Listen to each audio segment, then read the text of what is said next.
The Nikki Clarke Show, transforming lives one story at a time. If you would like to be a guest or become a part of our live studio audience or even to become a sponsor, just go to www.NikkiClarkeNetwork.com.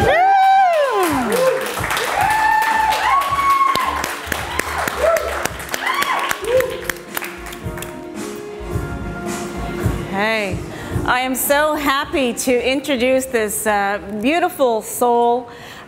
She's been on the show actually about 3 times, and we're going to keep going because she brings amazing energy here. I'd like you to meet ILINA TROWLES, the Astro Coach, gifted intuitive. How you doing, sweetheart? Always excellent. Awesome. Well, you look amazing. Are those quartz pieces in that necklace? That's beautiful. Yes. Awesome, awesome. Always spiritual. Yeah, yeah. What does it mean when you wear quartz? Does it protect you from something, or? Actually, this is just a statement piece. Oh, okay. I'm getting too deep. Speaking of power of crystals, actually, one of my workshops, I was talking so much about those white crystals and wondering why don't I have one. Meantime, I do have a necklace, right? It's actually great conduit for the channeling the intuitive energies. Okay, okay. So many people using just a plain quartz just to attract good energy when they meditate.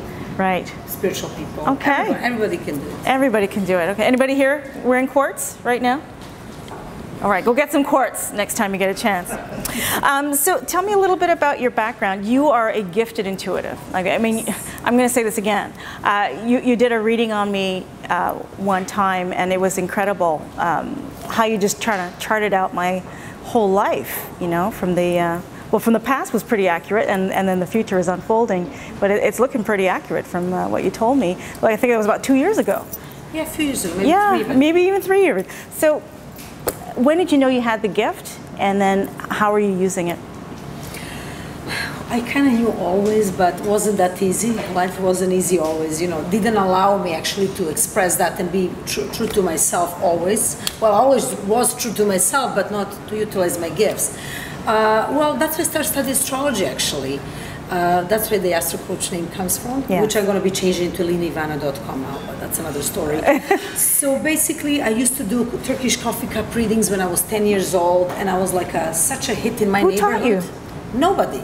Nobody taught you? I used to do cards, yes. How did you know that? I don't know, that was just the way I am. They didn't have the internet back then. No, not at all, that's the best part. And I always managed to order books. Back in the days, we had those newspaper things, so we used to order cards. Where did you grow up? Serbia, back from Serbia, Belgrade, back former Yugoslavia. So you can imagine it was definitely tough. But you see, speaking of an old soul, you know, we always find a way to, you know, not me, many people like me, they always find a way to express themselves and to channel those gifts. So I started like just doing a coffee cups, and I know it sounds kind of crazy, but back in the days it was so fun because people would be like, oh, do my cup, do my cup. Meantime, they were like literally like, you know, using me day and night just to read their cups, and I was very young. Okay. So you can imagine my mother was like, no, you have to be a lawyer or a dentist or something. You know? Right, right. Okay. That was back then. But eventually I started studying astrology. Why I started studying astrology? Because it seems like when I do astrological charts, this is when I channel the best visions I get. The best stuff just comes just from me looking at the chart. When I used to study astrology, my friends were always saying, what she's talking about, we don't see that, that's not what this means. My teacher used to say, I think that she sees more than just the signs and, you know, to interpret the signs. Right. Because I was channeling my intuition. Okay. So I prefer, this is one of my preferred methods, readings, you know, helping people and advise them based on their astrological charts. Of course, I use cards as well and many other things. Okay, so all they have to do is give their birth date and then the time they were born. If they know the time, even better. Okay. You know, because as a professional astrologer, I have to ask for the time. And basically, that, you know, when the chart itself represents actually the soul contract with this lifetime. The person has a whole soul contract, and that soul contract is written, is imprinted in those astrological charts. Okay. However, it's just when you are born, but there is a lots of stuff that you can, you know, you can take control of your life and help yourself. Not necessarily everything has to happen in particular order. Okay. So we have a right to say yes and no and choose our own fate as well. Okay. Okay, that's good to know. Yeah. Now, I'm really excited about this, and congratulations. You are part of the shining stars of the Dynamo Diaries. The book that just came out. Yeah, that's big. So, an anthology of co-authors. We've got some great names, some friends, some people who've even been on the show. So, tell me about your chapter. Okay, well, my chapter is called Spiritual Warrior, and it's a story. It's, you see, me and a bunch of other people did a book together just to say something about ourselves, some transitions that we've gone through, and how we today in this place, you know, where we started, and our journey. Obviously, we had to do that in 2,000 words, so you can imagine my journey had to be like very short, 2,000 words. Yeah, right? succinct. Meantime, I definitely. only 300,000 words. But anyway, so basically, I was trying to kind of condense a little bit my beginnings, how I started exactly that, how I started doing readings, and how it was very difficult about judgment, about the society, how they were unaccepting, like just going through the challenges, being a teen mom in the meantime, and growing up in a. How old am I now? How old are you when you had your son? 17. So, you know, everything, going back to school and doing all those stuff, and growing up in a time of war, and trying to stand out, because I always stood out, you know, amongst people, and they were criticizing me, judging me. That was one of the biggest reasons why I wanted to leave my country and wanted to explore the world. And I was very lucky. I lived in many countries and I have friends all over the world, which helped me express better and, you know, awesome. It's my business. Now, can I put you on the spot and ask you to read a little bit from your book? Yes. Okay, you choose. Little part that is really interesting. I think that would be interesting to share. Basically, it says, core beliefs that you should infinitely embrace are: number 1, love yourself and every living thing.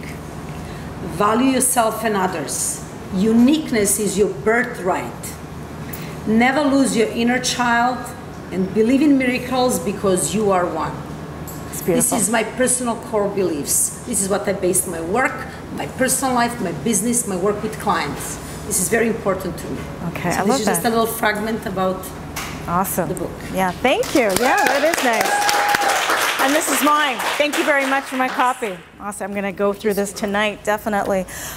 Some questions that I want to kind of get into, because as human beings, we're always seeking love, right? Love and affiliation, the things that we need, besides physical security and all that, physical needs. But what is the core of love? What is it really? Love one another, just giving the love to other person. Yeah. Because love, yes, love is everything and everything around us. You know, God is love, universe is love.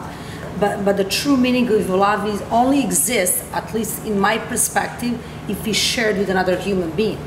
And that's how we get compassion and kindness and understanding. Okay. Because for me, you know, people say, oh, I'm in love, but yet I don't have a friends and I hate my coworker because he has a Louis Vuitton purse. Like, I'm sorry, like, this is not called sharing love.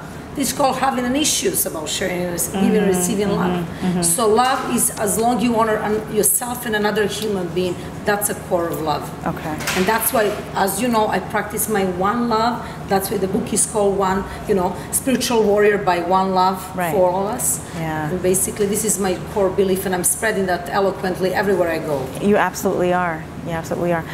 Is anyone born bad or evil? Anyone born that way? That's a trick question. Yeah. Well, something that always makes me wonder. Well, there is different, you know, explanation of the subject. I mean, we could discuss till tomorrow and we would never find out the answer. But I've learned through my experience kind of to explain the same kind of, you know, predicament about the evil and, you know, born evil or born good.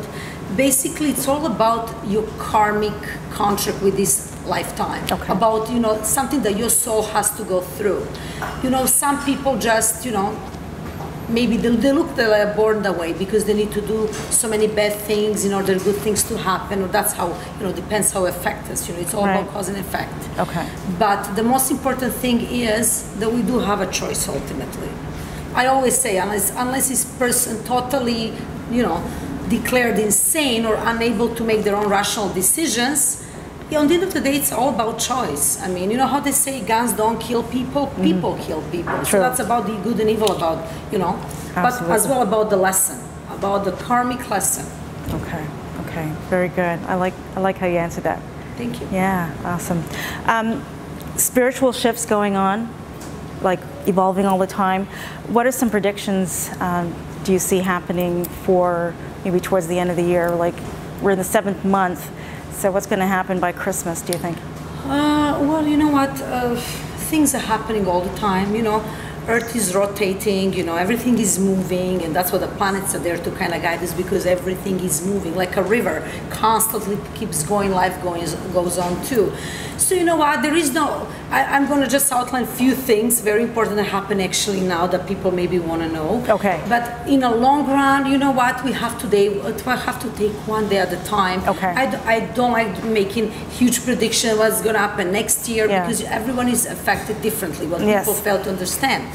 You know, but speaking of like now this summer into like, well, up to November, December, as you said, Venus, actually, planet of love, Venus, this is a little romantic kind of horoscope right now for people that are in relationships. So planet of love, Venus is going retrograde from 25th. How many couples out there? Make some noise. Okay, most of us. All right, it's this about is for money you. too. It's not only about love, it's about money, about values, how we see ourselves. So when Venus goes retrograde from 25th of July till 6th of September, actually, some people will have a chance, or all of us, kind of to pay attention, you know, to ask ourselves, what is our values? Because retrograde is all about, okay, slow down, go 2 steps backwards, and let's reflect on our lives. It's now, in this case, relationships. Great relationships gonna get greater. Bad relationship gonna end up breaking, end result gonna be breaking up, or some adjustments needs to be made. Okay. At the same time, the radical planet, this is the one, the trickster, Uranus going, planet Uranus is going retrograde as well. Okay. At the same time, but Uranus will remain retrograde till like end of November. That's a tricky one. It will affect the way, you know, we do stuff. You know, it's basically expect unexpected kind of scenario.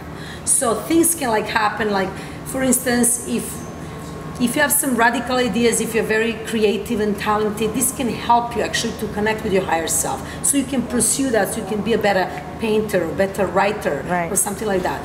For others, if they're stuck in a route in certain situation, this will shake them to their core. Okay. You know how they say when Uranus is the planet actually responsible for our midlife crisis, because around age of 44 to 46, we all experience what in astrology is called Uranus opposing your natal Uranus from the moment of your birth. When this comes, oppose each other, this is when people usually wake up in the morning, they decide to put a tattoo on their shoulder, buy a Harley Davidson and quit their lawyer job, or decide to divorce after 25 years of oppressive marriage and just go with a 10 years younger person.